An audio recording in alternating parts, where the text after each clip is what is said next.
Welcome to Let's Talk Legal, where the law gets unpacked without the courtroom drama.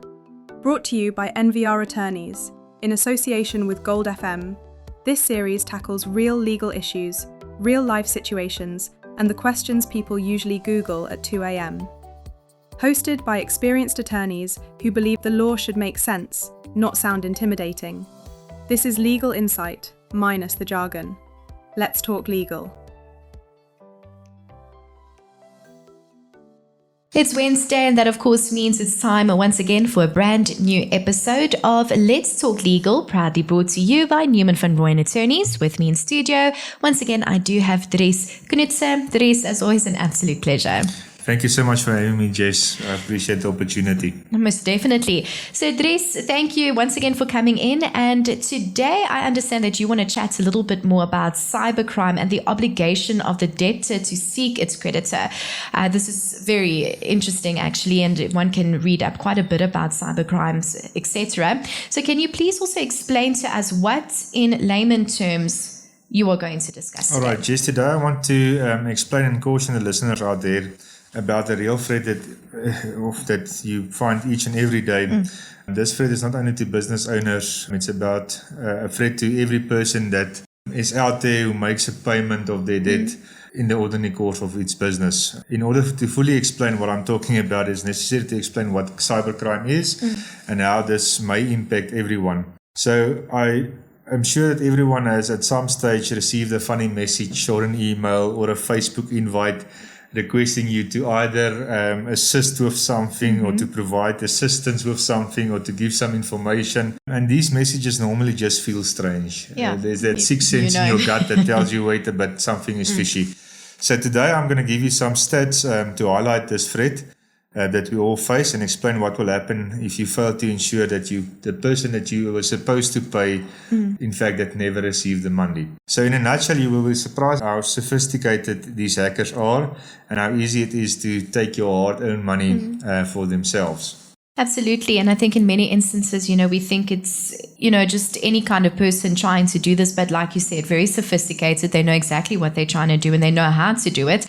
So can you just explain a little bit more so that we, know the basics of what cybercrime actually is? Okay, so Jess, cybercrime is a wide range of criminal activities that's carried out by digital devices and networks. These criminals involve the use of technology to commit fraud, identity theft, data breaches, computer viruses, scams, and expand upon other malicious acts. So normally what they use this when it's a network of thieves and hooligans. Basically, they use computer programs to get the money and then they funnel the money out to other criminal activities.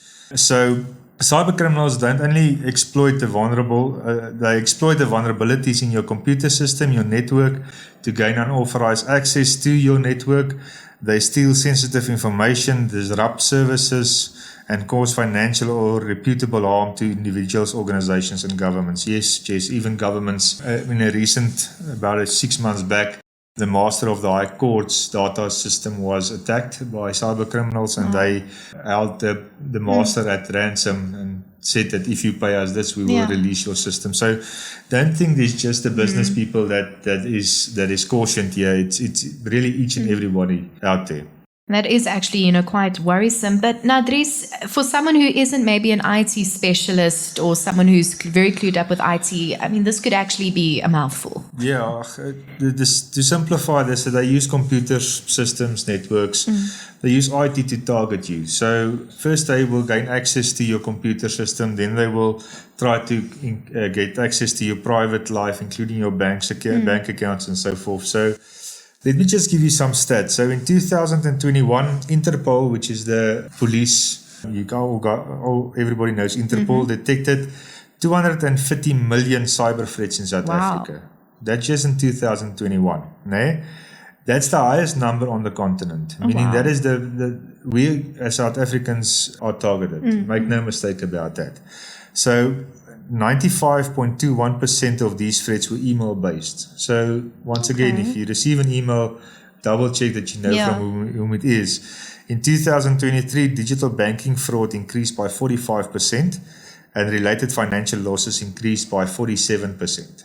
So you must understand that this is a real threat. Fraud, for example, on banking apps accounted for 60% of all digital banking crimes. So you as a person, your bank account is vulnerable, the long and the short of it. Yeah.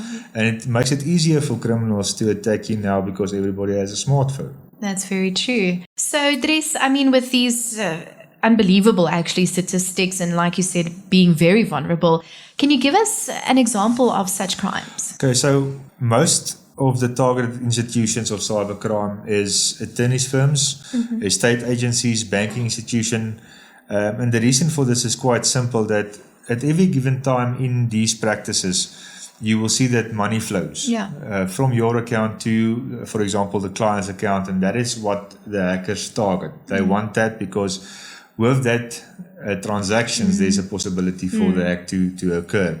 So when these criminals then target these institutions, they will in some cases intercept an email. So you will be communicating with your client. They will intercept this email unbeknown to you or the client.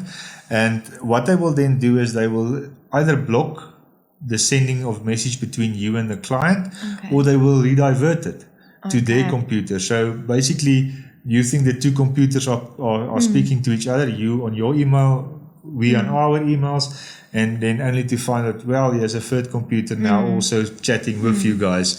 So they will then block the client's emails, and then they will communicate with you as if they are the client. Now, what they normally do is they will change the email address of the client, but to such an extent that you won't see that it has been changed. For example, they will say Dries Knoetze1@gmail.com, whereas my email address will be driesknoetze@gmail.com. Yes, you understand? yeah. So it's a very fine change that they do to the email address. And then ultimately you will think that you're speaking to your client. And now that we have a better idea of what cybercrime is, what happens if you then make a payment to an incorrect account? All right. So if I explain this to you guys, you must keep in mind that there's a responsibility on a debtor to seek its creditor. Now, what that basically means is that you have an obligation to pay your bills, the money that is owed by you. So part and parcel of that obligation is not only to make the payment, but to ensure that the person you owe money gets the money. Yes. So it's very important that you keep that in mind. Now, this principle was created in our law way back when we still had checks. So for the younger listeners, they won't know what we're talking about. But when we had checks, you could write the check and you would mail the check, because that was the day before internet and so forth. So you would mail the check, and then somewhere between yourself and the post office, this check will gone missing. Either it was cashed by someone, or it's just missing. Now, only to find out. But listen, when you recon your bank statements, you'll see the check was cashed. You of the view that you have paid your creditor, only to find out a week or 2 weeks later, the creditor phones you and say, but wait, I haven't received payment. Now, what the courts then did is they took this principle and they applied it to our current way of doing business, for example, with EFTs. So this places an obligation on the person or the entity making the payment to ensure that the correct person gets paid at the end of the day. So the courts held in various matters that more is required from a debtor to ensure that it pays the correct creditor. To accept an invoice without ensuring that the banking details are correct and payment is made does not release you from your obligation to pay.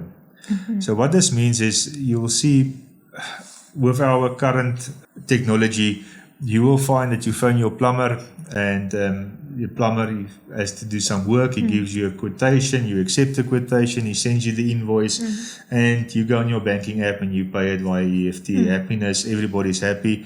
And then you realize, but wait, something is wrong. The plumber phones me in 2 weeks' time to say, but now I haven't received your payment. So the problem is you will still remain liable for this payment of the plumber. Why? Because you got the service. You got the service, he never received his money, you are still liable. So what that means is the fraudsters will get your money and you'll have to pay your creditor again. So, Dries, in your professional opinion, what would you suggest is the best thing to do in order to prevent these attacks? Well, the starting point will be is to ensure that your IT system is up to date.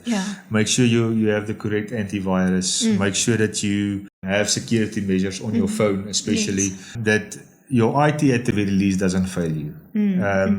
But the simplest way to prevent this is and it's very, very simple, is basically pick up the phone. The moment that you receive an invoice from your plumber, phone him. I suggest not necessarily on the telephone number that appears on the invoice, because they can change that as well if they can change the banking details. But go into Google, phone your plumber. Listen, is this your bank account? And it's a simple call. At the very best, the call will cost you R3.50 if you make a call. Whereas if you pay to the incorrect account, you will see that it costs you way more. So a simple and effective measure to prevent this is just to pick up the phone. Absolutely. And do you, as you said, you're still liable to pay for the amount, even though you have been, defrauded maybe of money. Do you have any right to recover the payment made in error to the fraudster? Yes. Once again, Jess, the short answer is yes, but it's not as simple as one might think. You must understand that these criminals are not your run-of-the-mill criminals. They are highly sophisticated, highly intelligent, and their IT systems is worthy to none. Yes. So what you must understand is, and I've seen this in one or two of the cases that I've dealt with previously, that the moment that money lands into that incorrect account, it's a matter of days, then the account is withdrawn. So, and they're very clever once again. They don't place the money into another account, because then there will be a paper trail from the bank statements, you understand. So what they do is they will, for example, either withdraw the money in cash, and then you would be able to get them, or they will buy shopping vouchers, like for example, a game voucher or a ShopRite voucher, but 100,000 rand shopping voucher, and then that voucher can be used anywhere in South Africa without the trail being picked up. So they're very, very clever. Make no mistake about that. So what is a further point of concern is that when you then normally approach a court on an urgent basis to freeze this account where the incorrect payment was made, you will most likely then not find out that the person who is the account holder either doesn't know about this account that is now opened in his name, or that person just cannot be traced. The identity document that he gave to the bank is falsified. The address that he gave up as his proof of address at the bank for FICO compliance is either nowhere or anywhere, or it's just non-existing. We found out that on one of our matters that it's an address to a vacant plot. And the plot is owned by the municipality. So make no mistake about this. This threat is real. The people are waiting for you to make an issue. They are waiting for you to make a mistake. They're waiting for your systems to fall down. Just interesting enough, just before I stop, cybercrime is not only just getting money from you, attaching your account or making sure that you pay into the incorrect amount. For example, the master example that I gave you, they actually took all the master's information and they locked them out of their own IT system and said, listen, we don't want money from you, or we will release your information if you give us money. So it's not a matter of that, well, I'm not making EFT payments, this doesn't bother me. No. They can attack your system, they can lock you out of your own system, and then your business will suffer. Absolutely. Dries, I must say, I think this is a topic that one can chat about for hours and hours. Very, very interesting, but also very scary. I mean, these stats are very, very high. And as you said, we're all vulnerable. It's not just, businesses, but you as an individual as well. Institutions, everyone is at risk of this happening to you. But thank you so much. And I think you've also given such, good advice. It's as simple as just calling, making sure before you make any payments and just confirming that the information is correct. So again, thank you so much for joining us. Thank you so much, Jessica. And there we go. That wraps up this week's episode of Let's Talk Legal, made possible by NVR Attorneys. That's it for this episode of Let's Talk Legal. If today's topic hit close to home, don't guess, get advice. You can contact NVR Attorneys for clear, practical legal assistance, or follow the podcast for more conversations that make the law easier to live with. Because knowing where you stand is always better than finding out too late.